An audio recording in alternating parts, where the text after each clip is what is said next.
امیر المومنین مولائے کائنات امام علی علیہ السلام نے فرمایا،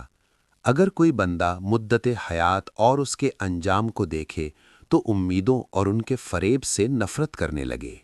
مختصر وضاحت: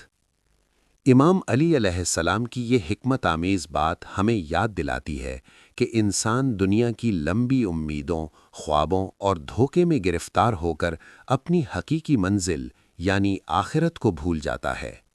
اگر انسان اپنی موت کے قریب ہونے اور اپنے انجام کی حقیقت کو سمجھ لے تو وہ دنیا کی فانی خوشیوں اور بے پایاں امیدوں کے دھوکے سے بچ جائے گا۔ یہ حدیث ہمیں زندگی کی حقیقی ترجیحات پر غور کرنے کی دعوت دیتی ہے،